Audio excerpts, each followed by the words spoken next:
Good evening, Mr. Ruiz Zafón. It's very nice to have you here tonight. And tonight you're going to read from The Prince of Mist, your first book published in 1993.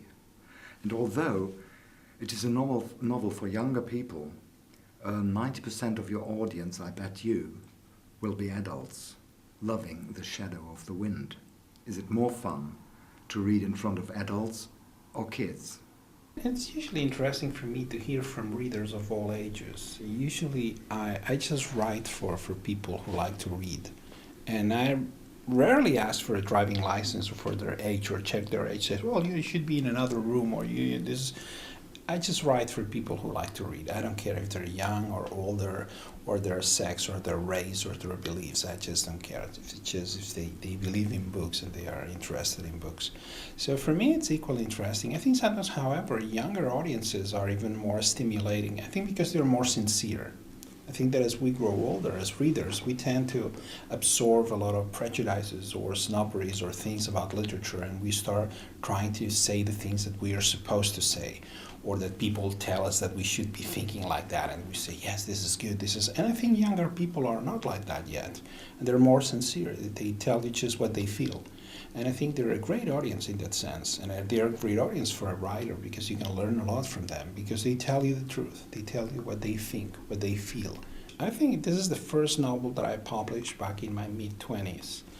And the reason it took so long for it to be translated, because for many years my first 3-4 books were trapped in a legal battle, in a dispute between publishers. So because of this legal Kafkian stuff, all these books took a long time. But for me, I think it's been interesting to revisit these books and in little ways trying to find yourself again when you were young, when you were studying, and to this. And it's not that strange. I think that many ways when I look back, what I find is that books tend to be some kind of time capsule of your life. In an article that I read about you, you were described as, and now I quote, a nice and friendly guy with a gloomy imagination. Really? That's very nice. Sometimes people write very nasty things about me. This is a nice thing. I like that. When reading your books, catchwords like anxiety, unrealness, seduction, evil, gloom and darkness, and scarlet red always come to my mind.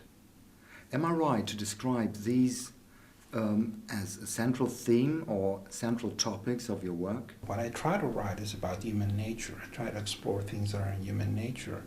And I think what you find in the human heart are conflicting emotions. And there are positive emotions, there are negative emotions. There's a lot of fear, there's a lot of desire, there's a lot of... Sometimes there's hatred, sometimes there's love. There are many different things. And I try to explore these themes, which are the classic themes of literature. It's not that I invented them. I'm just revisiting what is being done many times. And I try to bring something new. And I try to bring something new in the way it's executed, in the way it's staged, in the way it's put up there. And yes, many of these elements appear because I feel that, I think that when I'm using all these things you're referring to, I think all these things can be very useful as symbols, as some kind of atavic elements in storytelling that allow you to tell and stories in a more intense way and to reach into different things.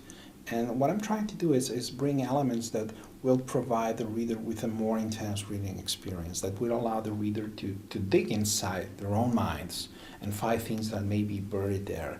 And I think that's interesting to create a kind of fiction that allows you to get inside yourself and finding things in there that maybe are there but you're not aware or you don't want to look at them.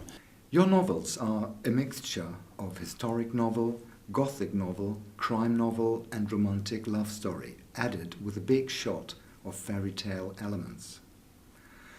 Does this have its origin in the preferred books of your own childhood? As most children, what you first read is what is available. And what I would read is what was available at home. And there were a number of books. There were not that many books at home. And that's what I was trying to read. And then eventually I became interested in many things. I remember as a kid I would read a lot of crime fiction and science fiction or whatever was it, and a lot of 19th century novels or classics or whatever was it. And I was interested in them all. I never put things in different departments. To me, there's good writing and bad writing, and I'm interested in good writing. It doesn't matter where it comes from.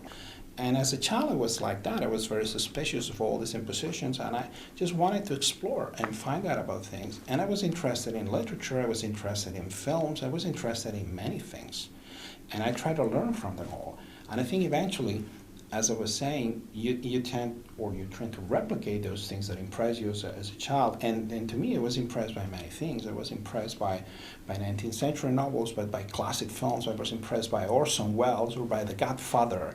And you see a lot of those things and say, oh my God, this is really cool. This is something great. I would like to learn to see how it's done, how they did this, because I want to learn to do it as well and try to use that in my own work. And I've been doing that since then. And so I have a lot of different influences. I think everything you read, everything you see influences you in a way because you analyze it, you try to find what's behind it and try to see how it works. And that's what interests me, how things work, so then I can use that to make my own stories work better.